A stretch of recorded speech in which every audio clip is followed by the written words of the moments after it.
Buenos días, hermanos, buenas tardes, buenas noches, todo depende de cuándo se vea. Aquí está otra vez el pastor Edgar Salas, pastor bautista de la ciudad de Maracay. Quiero traer ante ustedes el análisis de una ceremonia de ordenación que se hizo en esta ciudad eh, hace 11 años, donde fui partícipe o integrante del concilio ordenador. El propósito de exponer este estudio es educar a las generaciones futuras, a los que quieran ser educados en cuanto a esto, qué es lo que se hace en una ceremonia de ordenación y a su vez hacer comentarios sobre las preguntas y respuestas que el concilio hace o puede hacer al, a las personas, a las personas que van a ser ordenadas, a los ministros que van a ser ordenados. Entonces vamos a ver el video que fue registrado por la Iglesia Bautista, la Segunda Iglesia Bautista Dios me ayuda, y vamos a tenerlo como base para el comentario que vamos a hacer. Vamos a ver.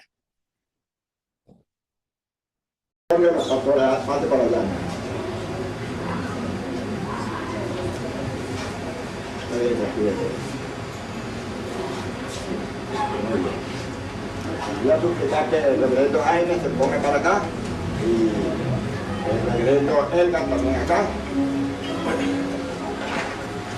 Muy bien. Y el hermano reverendo acá.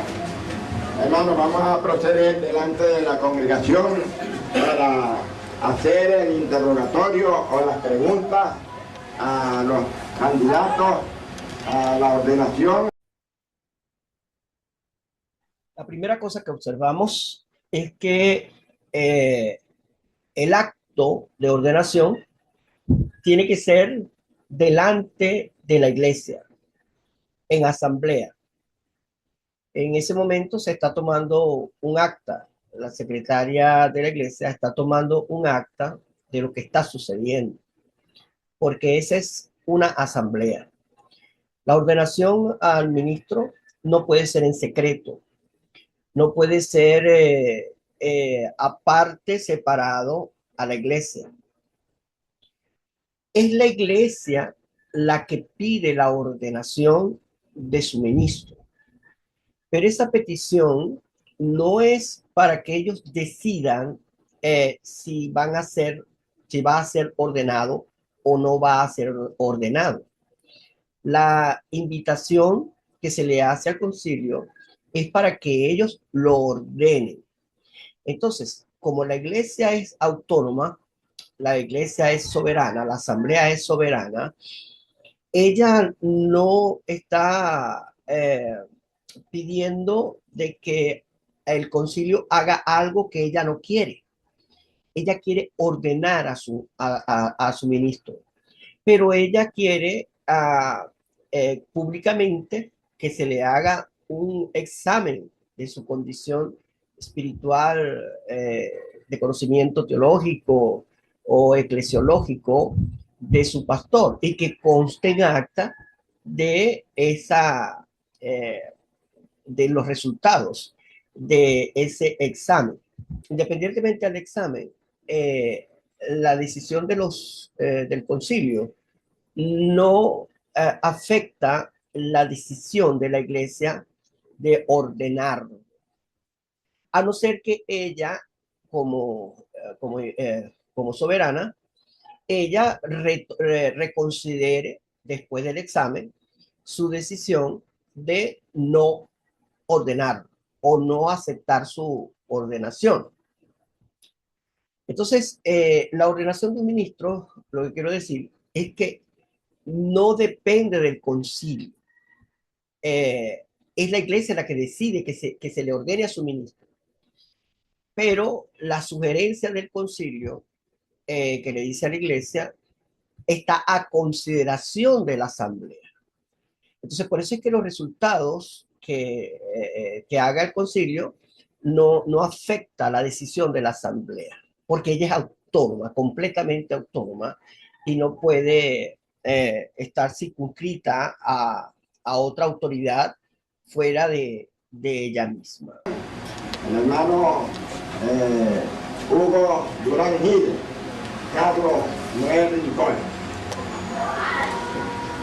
Yo creo que el director debe hacer la primera pregunta, pienso yo, ¿no? Muy bien.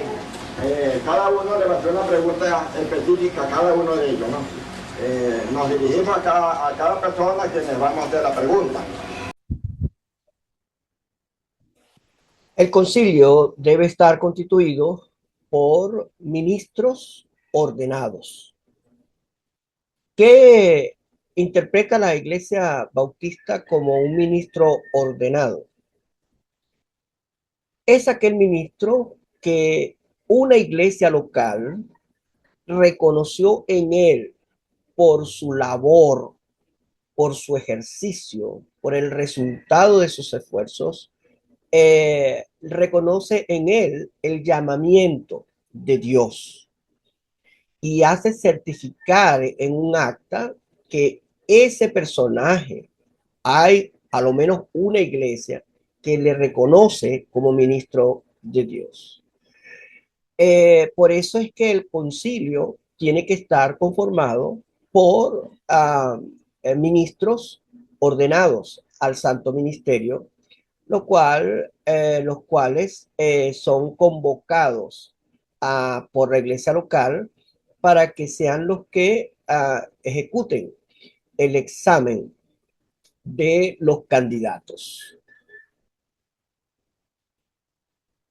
Y yo voy a hacer una pregunta por cada pastor. Si hay más tiempo, pues se puede turnar otra pregunta. Las preguntas que se le va a hacer a los ministros o al ministro a ordenar deben estar dirigidas a, a examinar su conocimiento más que su espiritualidad.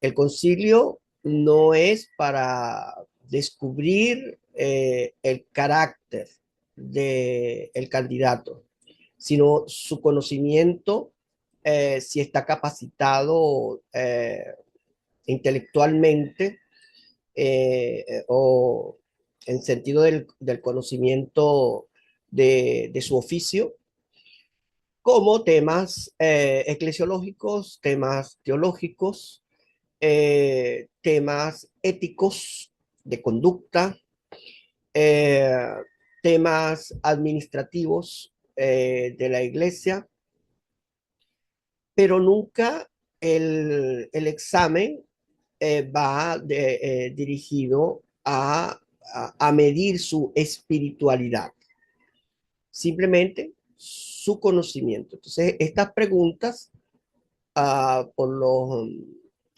integrantes del concilio o son preparadas previamente o pueden ser dichas ahí de forma espontánea, hechas de forma espontánea a los candidatos a ordenación. Voy a preguntar al hermano Hugo Durán. Hermano, ¿cuáles son los requisitos principales de un pastor?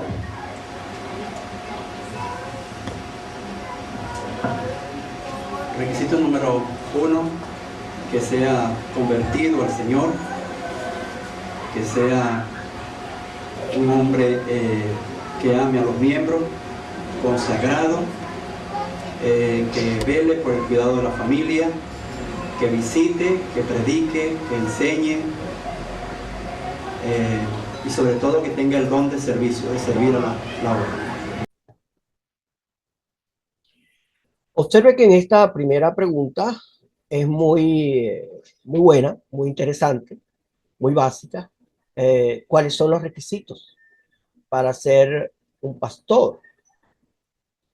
Se entiende que el nerviosismo que tiene el ministro muchas veces no puede organizar el pensamiento por los nervios, por la situación, que a mi criterio fue lo que sucedió en este caso con el pastor interrogado.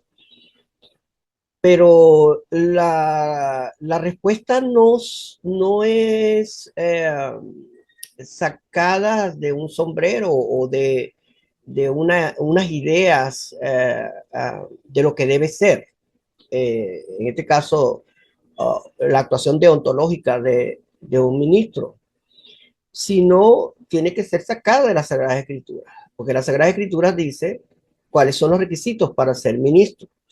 Y eso obviamente está en la escritura en Primera Timoteo, capítulo 3, del 1 al 7, y Tito 1, 6 al 9.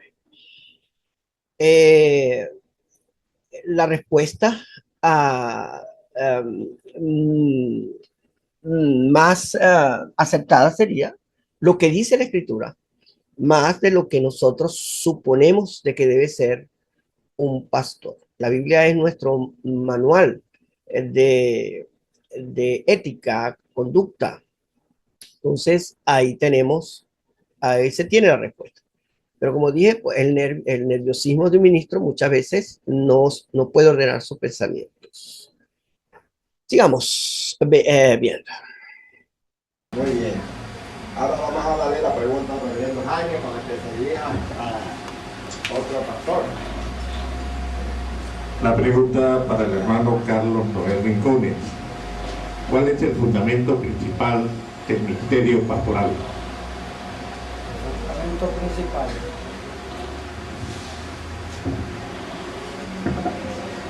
El fundamento principal de un pastor es la enseñanza, la edificación y la consolación de su iglesia.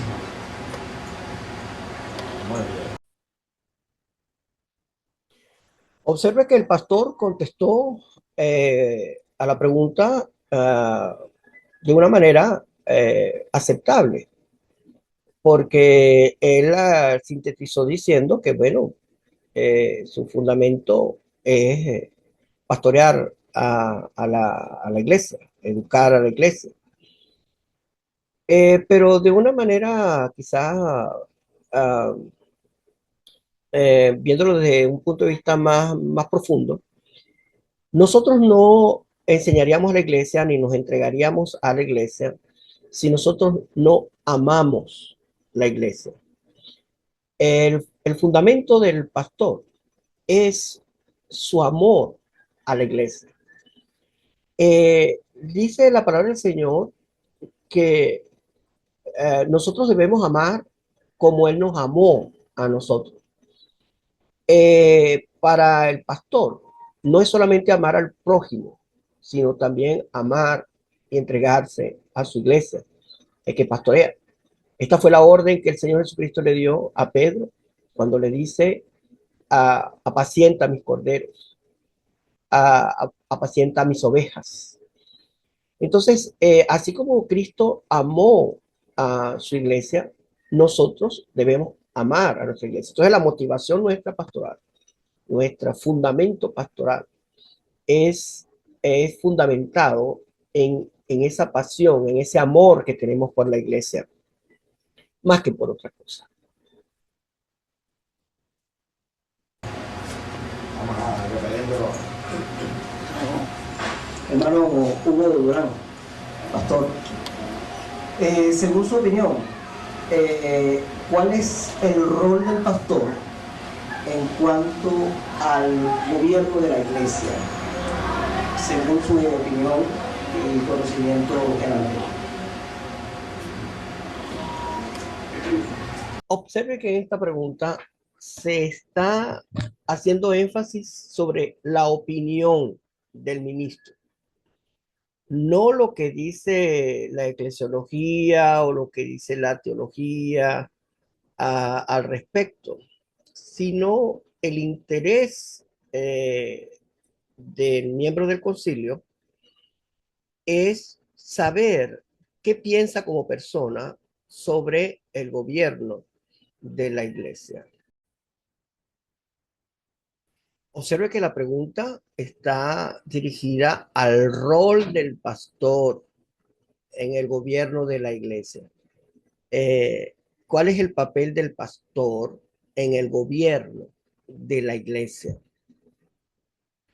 Esta pregunta se hace porque hay pastores que piensan que su autoridad pastoral no solamente está en el ámbito espiritual, como consejero, como guía al rebaño, sino que también su autoridad está dirigida a los actos administrativos de la iglesia, actuando como gerente ejecutivo y tomando decisiones unilaterales sobre los asuntos administrativos de la iglesia. Entonces, hay pastores que creen que su autoridad espiritual involucra todo lo que implica la iglesia.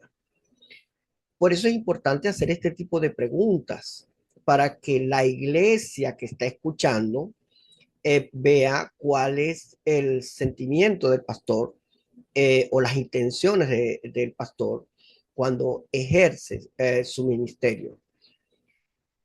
Sabemos que el pastor tiene una autoridad espiritual. Por eso se le pide a la congregación sujeción al pastor. Por eso es que la escritura dice que los que gobiernen bien sean tomados con doble honor, sean considerados. Pero dice la palabra gobierne. Pero ¿sobre qué gobierna él? Gobierna sobre el ámbito espiritual. Él es la voz rectora, la que indica el camino más conveniente para el rebaño. Y la iglesia debería o debe siempre considerar la voz de su pastor cuando las decisiones espirituales sean dichas por él. Más no así las decisiones administrativas de la iglesia en cuanto a la tesorería, los bienes, las decisiones económicas que toma la iglesia, eso no corresponde al pastor. Por eso es importante hacer esa pregunta. Bueno, como bautista creemos creemos en la autonomía de la iglesia, creemos que la iglesia es la que manda, tiene la voz final, es decir, la autonomía recae sobre la iglesia y no es el pastor el que la ejerce a la fuerza, es la iglesia. ¿Ves? Y como bautista creemos en el gobierno democrático de la congregacional.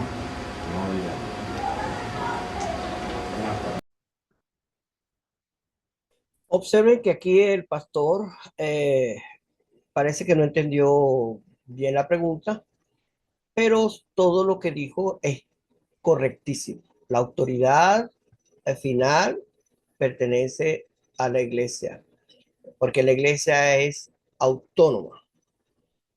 Es importante que se vea siempre que hay dos autoridades. Una autoridad, la autoridad del hombre de Dios, es independiente a la autoridad de la iglesia, porque el pastor es autónomo en su cátedra. La iglesia no le puede decir al pastor lo que tiene que predicar. La iglesia no le puede exigir al pastor cuántas veces debe orar o a qué personas debe visitar, porque se supone que el pastor está siendo dirigido por el Espíritu Santo. La congregación le da un voto de confianza al pastor y cree que él está siendo dirigido por el Señor. Entonces, la iglesia, no, en su autoridad que ella tiene, no debe intervenir en esa guía pastoral.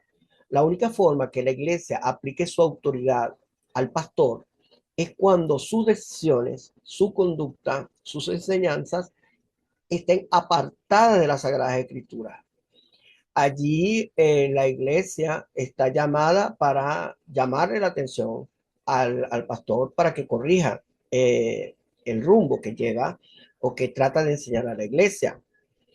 Si la iglesia se da cuenta de que el pastor está equivocado según la Sagrada Escritura, su autoridad queda anulada. ¿Por qué? Porque la autoridad espiritual que él está respaldada por la Sagrada Escritura, no por su opinión o por sus caprichos o por sus sensaciones espirituales que él tenga. La iglesia tiene la autoridad de la iglesia, aunque es administrativa, ella es garante de que la iglesia no pierda el rumbo trazado desde su constitución. Por eso que hay pastores que, usando su autoridad espiritual, comienzan a enseñar cosas prácticas en las iglesias que no lo dice la Sagrada Escritura. Y la iglesia que está bajo su sujeción, bajo el respeto que tiene su cargo, entonces muchas veces acepta eso como autoridad. La iglesia, la autoridad de la asamblea puede llamarle la atención al pastor cuando éste pierde la base de sus palabras, que es la Sagrada Escritura. Entonces, toda la respuesta que dijo aquí el ministro es correcto, pero no está contextualizada con la pregunta en relación al pastor. Interesante. Bueno, Pastor Noel Rincón, como buen pastor, ¿qué opinión tiene usted? ¿Cuál será el punto importante de la lealtad de un buen pastor? ¿A qué es leal un buen pastor? El principio de la lealtad, no solamente del pastor, sino de cualquier miembro, es la lealtad a Cristo, a su Dios. Amén.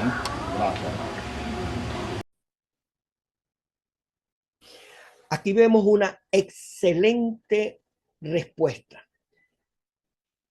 Así como la iglesia puede divorciarse del pastor cuando el pastor se divorcia de las escrituras, el pastor se puede divorciar de la iglesia cuando las decisiones de la iglesia van en contra de las escrituras. Entonces, la lealtad de las dos autoridades está en las escrituras. Ciertamente la iglesia es plenipotenciaria. Ella tiene, porque tiene su cabeza a Cristo Jesús. Pero cuando la iglesia no obedece a esa cabeza, no obedece a esa voz que está en las Sagradas Escrituras, entonces el pastor no le debe lealtad a la iglesia, porque la iglesia se divorcia de las Escrituras. Entonces la respuesta es muy correcta. El pastor tiene que ser leal a las Sagradas Escrituras, no leal a los dictámenes de la iglesia por mucha autoridad que ella tenga, porque su lealtad está basada en ella si ella está basada en las Sagradas Escrituras. Y por eso es que la respuesta fue muy acertada, muy bien fundamentada. Háblenos sobre los principios bautistas, hermano Rincón. Nosotros los bautistas tenemos principios denominacionales y podemos abocarnos a ellos, que están dentro, unos están dentro de la doctrina y otros son principios denominacionales. Uno de ellos es la lealtad a nuestro Señor Jesucristo y el otro principio es la iglesia y la separación del Estado. Otro principio es la mayordomía cristiana. Otro principio, podemos decirlo, que es la regla de la fe, que es la palabra de Dios. Y así son 10 principios bautistas que tenemos.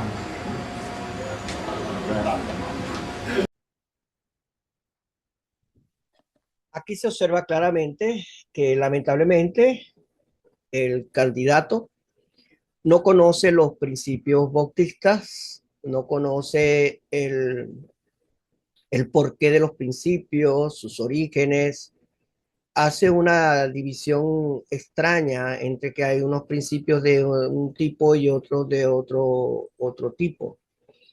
Dice que son 10, pero nombró unas cosas que no son principios bautistas. Ciertamente los principios bautistas distinguen nuestra denominación, que nosotros los bautistas no consideramos los principios como doctrina, sino como principios basados en las escrituras. Nuestros principios no están basados en nuestra doctrina, está basada en las escrituras. La, por eso es que los principios bautistas son bíblicos, son principios bíblicos, pero que resumen mucha doctrina en una sola frase, en una sola expresión. Entonces, pensar que principios bíblicos, que principios bautistas son de un origen y luego de otro origen, esto es señal de que no conoce los principios bautistas. Él habla de 10, otros hablan de más números. Pero lo importante es que varias cosas que dijo allí no son principios bautistas, que caracterizan solamente a nuestra denominación, porque hay una diferencia entre lo que es la doctrina cristiana y principios bautistas. Doctrina cristiana la compartimos con muchas otras denominaciones cristianas, pero los principios no. Los principios vienen a ser propios, banderas singulares de nuestra denominación, todos en su conjunto. Para el hermano Hugo Durán Gil, la pregunta es: ¿qué papel desempeña las Sagradas Escrituras en el ministerio pastoral?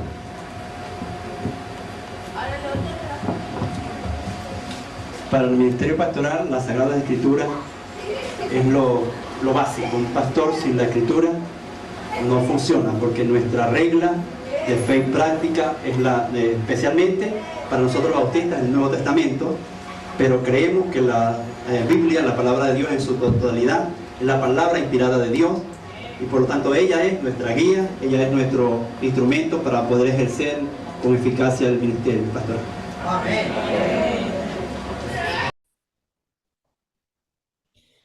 Aquí la respuesta es correctísima. Ministerio pastoral sin la Biblia no es ministerio pastoral, porque la Biblia es el alimento para las ovejas, es el agua para las ovejas. Si el pastor, su mensaje no está basado en las Sagradas Escrituras, le está dando espinos, le está dando veneno a sus ovejas. Por eso es que es indivisible la palabra de Dios en el ministerio pastoral, porque esto es ella es hacia donde llevamos el rebaño, a buenos pastos y buena comida, en este caso. Ahora, si el pastor tiene la palabra de Dios como la única regla de fe y práctica, como el único alimento bueno para darle a su congregación, el pastor debe alejarse o alejar su púlpito, alejar sus enseñanzas de sueños, revelaciones, profecías de profetas, estos nuevos que hay y antiguos también, de suposiciones, de especulaciones. El mensaje pastoral tiene que ser siempre bíblico. Su única autoridad es la Sagrada Escritura. No hay más otra autoridad. Su misma conciencia, la conciencia del pastor, no es autoridad.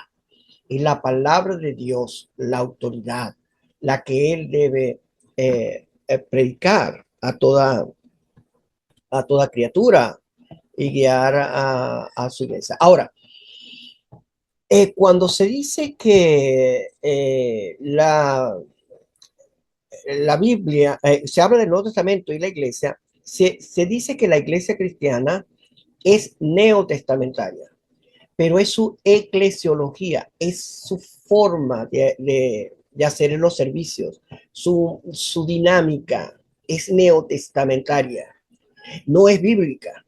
Bíblico es todo el contenido de la fe, de la doctrina, pero cuando hablamos de la práctica de la iglesia, no decimos que es bíblica, decimos que es neotestamentaria. Por eso es que dentro de las iglesias bautistas no aceptamos las danzas.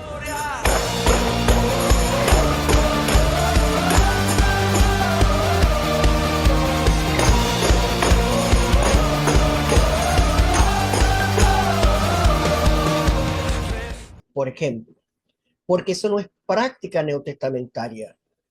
No celebramos ni conmemoramos el Yom Kippur o la fiesta de las cabañas o el día de las primicias. Escuchen bien. Ahora, Padre, que seamos, Padre Santo, agradecidos, y por eso, Padre Santo, ahora estamos aquí. Yo te pido, Padre Santo, que esa palabra pueda entrar en nuestros corazones, Padre Santo, y pueda, Dios. Nosotros los bautistas, si tenemos como principio que la iglesia en su práctica es neotestamentaria, entonces ella excluye las prácticas de adoración del Antiguo Testamento que no están contempladas en el Nuevo Testamento. Sin embargo, vemos iglesias que tanto su pastor como la congregación se confiesan neotestamentarios en cuanto a la práctica, pero no es verdad, no lo hacen. Empiezan a imitar otras iglesias que no tienen como principio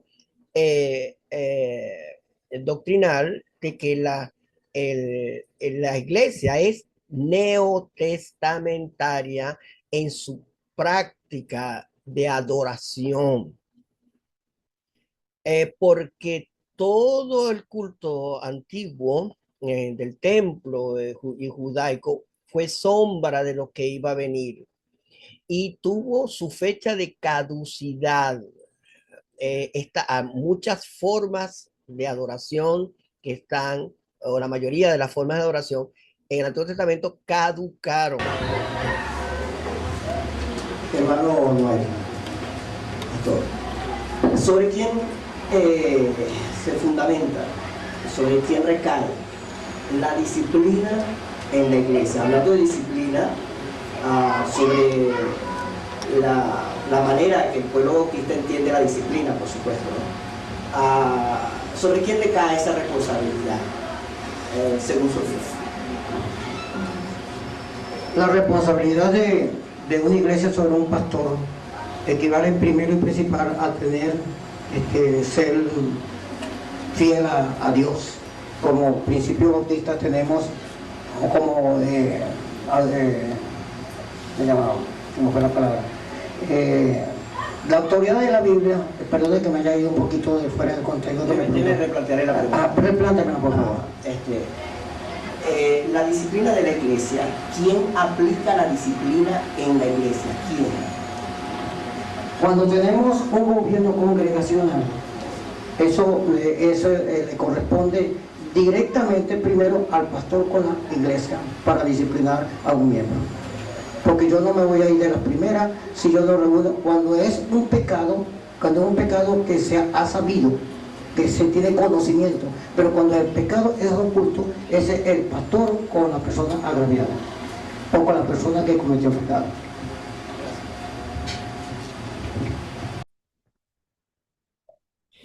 En esta respuesta vemos una confusión muy típica entre los pastores de nuestras iglesias evangélicas. Se piensa de que el pastor tiene un poder disciplinario sobre el miembro de la congregación. Aquí nuestro hermano se confunde mucho, trata de unir una idea con la otra, ideas que son irreconciliables, tratando de decir que la disciplina es entre el pastor y la iglesia, y hace una salvedad ahí hablando de que el pecado oculto tiene que meterse el pastor, disciplinarlo el pastor. La palabra del Señor nos dice a nosotros que el pecado oculto es oculto, que no se revela aquí en la tierra, se va a revelar en los cielos. Todo pecado que la iglesia juzga debe ser público y notorio. La iglesia no puede juzgar a una persona por su intención de pecar, por las intenciones, porque las intenciones del corazón los juzga el Señor. Nosotros juzgamos es por los hechos, en este caso. Pero la equivocación que tiene este hermano pastor es que involucra al ministerio pastoral en la disciplina de la iglesia. La palabra del Señor es clara. ¿Quién es el que da la palabra final de la disciplina? Eh, eh, es la iglesia, donde dice que si un hermano tiene algo contra ti, bueno, llámalo al arrepentimiento. Si no puede, si no quiere, entonces llámate a otro. Si no quiere tampoco, entonces llévalo a la iglesia. Y si no le hace caso a la iglesia determina, le aplica la disciplina, determina que esa persona no es cristiana, es un impío, no pertenece a la iglesia. Entonces, quien determina eso no es la primera persona que habla con el rebelde, ni la segunda persona con que habla con el rebelde, o sea, ni uno ni dos, es la iglesia. La disciplina del miembro recae es sobre la iglesia es la que lo hace, no el pastor. El pastor puede presentar casos en la asamblea que ameritan ser disciplinado, pero no debe presentarse ante la asamblea sin antes cumplir el requisito de restaurarlo en privado, de llamarle en privado para el arrepentimiento. Pero el pastor cuando habla con la persona rebelde en privado, no tiene poder para disciplinarlo. El poder que él tiene es para llamarlo al arrepentimiento, para resarcir el daño y buscar la manera de que se integre de nuevo a la iglesia sin la práctica de ese pecado. Entonces, aquí el error obviamente está en una confusión que se cree de que la disciplina la tiene el pastor. La disciplina no la tiene el pastor, la disciplina la tiene es la iglesia.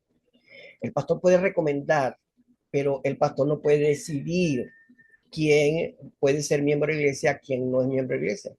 Para los bautistas la disciplina no es quitarlo por 3 meses de su cargo o hacer lo que se siente en el último asiento o que no pase al púlpito o a lo que le llaman el altar, mal llamado el altar. Los bautistas no vemos eso como disciplina. Los bautistas, la disciplina de la iglesia bautista es la expulsión del miembro rebelde que se le llamó al arrepentimiento y no obedeció a la voz de la iglesia. Por eso, los bautistas le llamamos a eso, y solo a eso, disciplina, no a otra cosa. Para el pastor Hugo, la pregunta es: ¿cuáles son los peligros principales de un pastor? Los peligros principales, se ha dicho que está contemplado en 3 F. La falda, hay que tener mucho cuidado con la falda, con la fama, con la fortuna, con el poder, con descuidar a la familia y no tomar en cuenta al pueblo, a la iglesia. Hay que tomar en cuenta a la iglesia o ir a la iglesia. Yo creo que esas son las principales fallas, las que tenemos que cuidarnos, pues, porque en ellas es que el diablo tiende a atacar a un pastor. Eso es correcto. El pastor tiene que cuidarse de esos puntos que dice el hermano.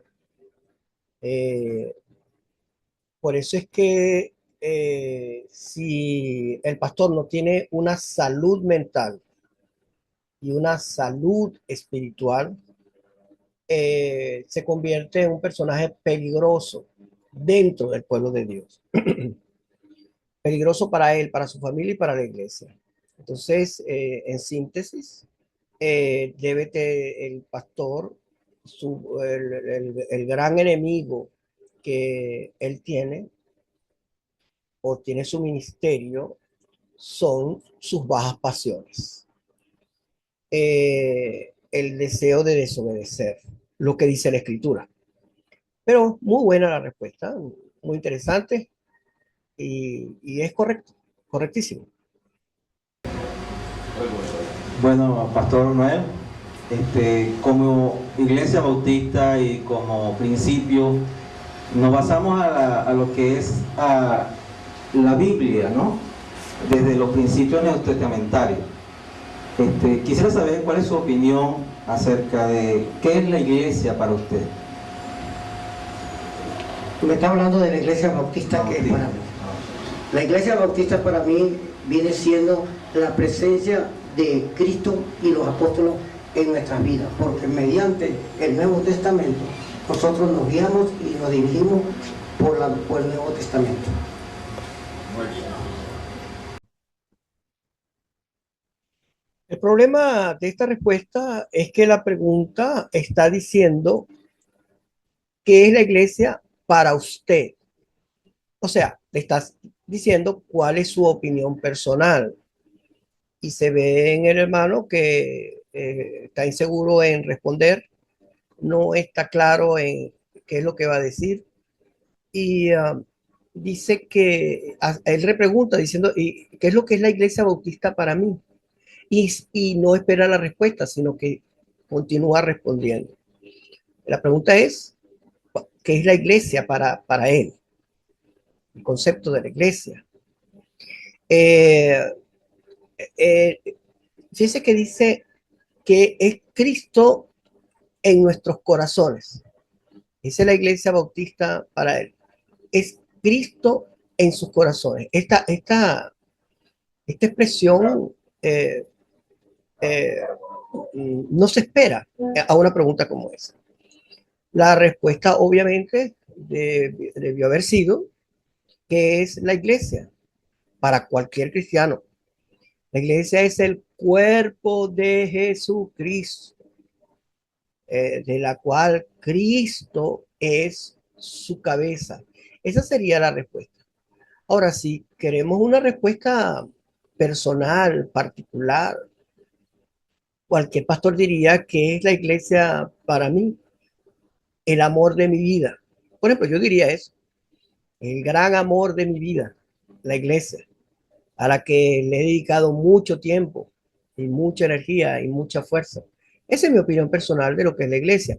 Pero si lo que se buscaba era una respuesta de conciencia doctrinal, la respuesta era, obviamente, la iglesia es el cuerpo de nuestro Señor Jesucristo.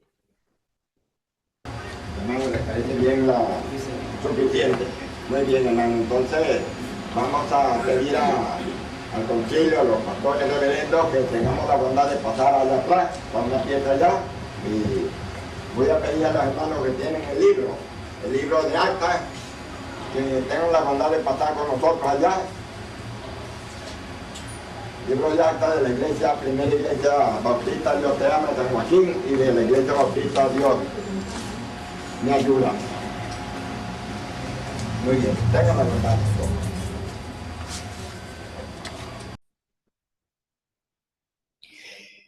Después de la sesión de preguntas, el concilio se retira en privado a deliberar sobre las respuestas que dieron y sobre la conveniencia o inconveniencia, de acuerdo a lo observado, de recomendar a la iglesia que sea ordenado o que no sea ordenado, porque el concilio se llamó para que digan su opinión. y ellos están en su derecho de decir su opinión. Aquí estamos viendo un error que se pide a la secretaria de la iglesia que pase a donde está el concilio. Eso no es correcto. El mismo concilio nombra a un presidente y a un secretario. El presidente es el que preside el concilio, como lo vimos en el pastor más anciano, pero el secretario es para levantar un acta donde están las firmas de ellos en cuanto a la decisión que tomaron. Esa acta se le da a la iglesia. La iglesia la considera y da por aceptada la moción. O sea, aceptan la moción, pero la decisión es de la iglesia, la decisión no es del concilio. Si el concilio llegase a decir, no recomendamos de que sea ordenado, la iglesia, como ella es autónoma y soberana, ella mandó a llamar al concilio para ordenar a su pastor. Y lo acepta. El concilio lo que hizo fue dar su opinión. Ahora, ¿por qué se hace, por qué se permite eso? Porque a un pastor no lo convierte pastor su conocimiento de la Biblia, ni su conocimiento de la eclesiología, ni su conocimiento de teología. El pastor es otra cosa. El pastor no es un ser netamente académico. El conocimiento es un instrumento del pastor, pero él primero es pastor y después tiene el conocimiento. Entonces, lo que se evaluó, ese conocimiento, no priva el reconocimiento de la iglesia de que ese hombre es un varón de Dios, un varón entregado al ministerio y que ha dado fruto de acuerdo a su llamado. Entonces, por eso, aunque se considera la recomendación, la iglesia que conoce a su pastor es la que hace el llamado o hace la dedicación al pastor. Después que la asamblea apruebe esto, la ordenación del hermano o de los hermanos, porque son dos iglesias que están presentes ahí, entonces a este hermano se le da un certificado donde se le reconoce como reverendo. Aunque algunas personas discuten esa palabra como que si hay que rendirle reverencia. La connotación que le damos los bautistas no es esa. La connotación que le damos es reconocimiento de su llamado. Es triste que hay muchos pastores muy buenos, muy entregados al Señor, muy consagrados, con mucho fruto, que ninguna iglesia ha tenido la delicadeza de reconocerle su llamamiento divino a él, hacer constar su llamamiento divino, menospreciando esta ceremonia tan sencilla que es la ordenación de su pastor. Lamentablemente hay algunos pastores que con una supuesta humildad, ellos rechazan eso, porque ellos piensan de que eso es como exaltarlo, como ponerlo algo grande. Es todo lo contrario. Es una señal de que es un siervo reconocido por una iglesia, a lo menos una iglesia local. Lo reconoció como un siervo del Señor. No es un título nobiliario lo que se le está dando, sino es un reconocimiento a su humildad, a su servicio. Y por eso se le permite o se le invita a que puede firmar como reverendo, puede ser presentado como reverendo. Nada más con esa palabra, nosotros los bautistas entendemos que ese personaje fue reconocido por una iglesia local como un siervo de Dios. Hay pastores que en su supuesta humildad, ellos dicen, no, yo me quedo con pastor, que pastor es más grande que cualquier otra cosa. ¿Se da cuenta? porque piensa que la palabra reverendo es algo más grande que pastor. No, hermano, no es eso. Pero de todas maneras, no importa. Si algunos pastores no quieren ser ordenados, que no lo sean. Si hay algunas iglesias que no quieren ordenar a su pastor, no lo ordenen, porque en verdad eso no, ni le quita ni le pone. Simplemente es una actividad honorífica a nuestros ministros. La ordenación es una actividad que le da honor a nuestros ministros.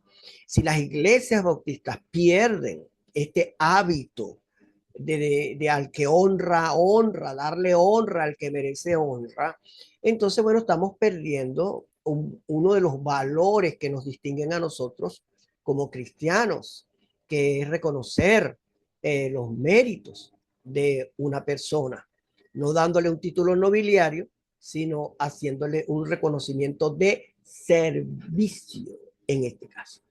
Bueno, hasta aquí, hermanos. Dios me lo bendiga y me lo guarde. Esperamos verle otra vez.